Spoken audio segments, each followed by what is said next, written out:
నమస్తే. జై భీమ్. మూక్ ప్రజాగలం పీడిత ప్రజల గుండె చప్పుడు. ఈరోజు ముఖ్యాంశాలు. హ్యూమన్ రైట్స్ కార్యాలయాన్ని ప్రారంభించిన శాసనసభ్యులు కొలికపూడి శ్రీనివాసరావు.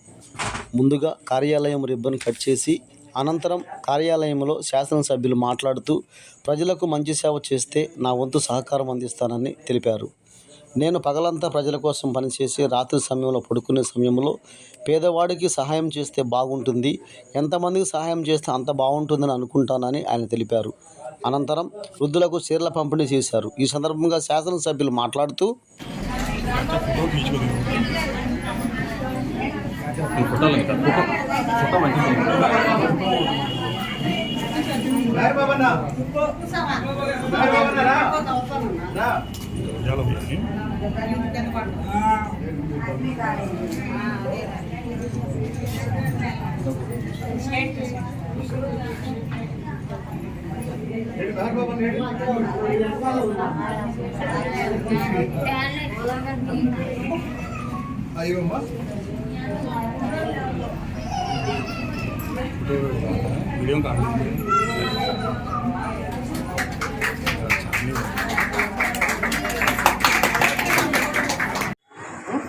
తర్వాత నేను రోజు నైట్ ఇంటికి వెళ్ళిన తర్వాత నేను నిద్రపోయే ముందు నాకు బాగా సంతోషం వేసే పని ఏంటంటే ఆ రోజు ఉదయం నుంచి రాత్రి వరకు ఎవరికైనా ఒక పేద కుటుంబానికి సహాయం చేయగలిగాం, ఒక ఇబ్బందుల్లో ఉన్న వాళ్ళకి ఒక మాట చెప్పి పని చేయించగలిగాం అన్నప్పుడు ఆ తృప్తితోనే నిద్రపట్టింది.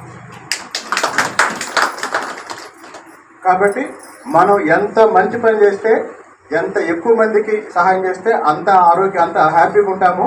మనం ఎంత హ్యాపీగా ఉంటే అంత ఆరోగ్యంగా ఉంటాం. ఆ పేదల్లో నేను పేదలను గుర్తుపెట్టుకోండి, మర్చిపోకుండా. ఓకే. కాబట్టి ఆయన రోజు 100 సమస్యలు బయటకు తీసుకొస్తూ ఉంటాడు. నాకే అనిపిస్తుంది అది అరణ్య రోజు బయటకు వచ్చి ఎవరు కూడా సపోర్ట్ చేయలేని పరిస్థితి. అవునన్నా, వస్తున్నాను. ఎన్ని నిజాలు మాట్లాడితే అంతమంది శత్రువులు తయారవుతారు. ఇంకోటి, నేను ఎంతమంది తిడుతున్నారంటే నువ్వు అని మంచి పనులు చేస్తున్నట్లు లెక్క. ఏం చేయకపోతే రాధ చాలా మంచిది అంటారు. నువ్వు ఎక్కడన్నా 4 సమస్యల పరిష్కారం కోసం వాళ్ళని పిలిచి 4 తిట్టావనుకో, ఆమె గయాడిదండి, ఆమె రౌడీ అండి, ఆమె దౌర్జన్యం చేస్తుందండి అంటారు. కాబట్టి ఇవన్నీ బ్యాలెన్స్ చేసుకుంటూ ఆడవాళ్ళ హక్కుల కోసం, ఎందుకంటే మగాళ్ళ హక్కుల కోసం పనిచేయడానికి చాలామంది ఉన్నారు. ఆడవాళ్లలో వృద్ధుల హక్కుల కోసం, వాళ్ళ అవసరాల కోసం, వాళ్ళ రక్షణ కోసం ఏదన్నా ఆలోచించండి. ఆలోచించి వాళ్ళ ఆరోగ్యం కోసం, వాళ్ళ రక్షణ కోసం ఏమైనా ఆలోచించి నాకు చెప్పండి, కలిసాను. ప్రభుత్వం తరపున ఏం చేయగలమో అది చేద్దాం. తర్వాత చెప్పు.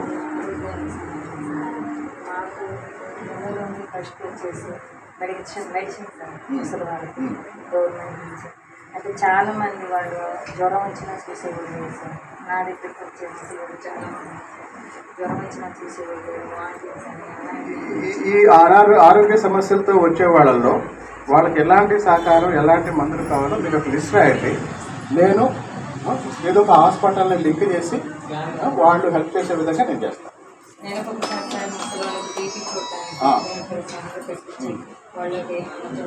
అంటే ఇక్కడ ఈ ఫస్ట్ ఫ్లోర్లో ఇక్కడ వద్దు, నేను ఇంకో ప్లేస్ చూపిస్తాను. ఇది మెయిన్ రోడ్ మీద కూడా వద్దు, ఇంకో ప్లేస్ చూపిస్తాను. ప్రతి నెల హెల్త్ చెకప్.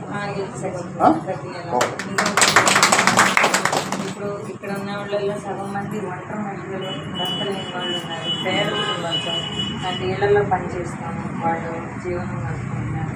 వాళ్ళకంటూ ఒక కుటుంబ మిషన్ చేతిలోకి నేర్పించి గవర్నమెంట్ నుంచి సర్టిఫికేట్ ఇప్పించి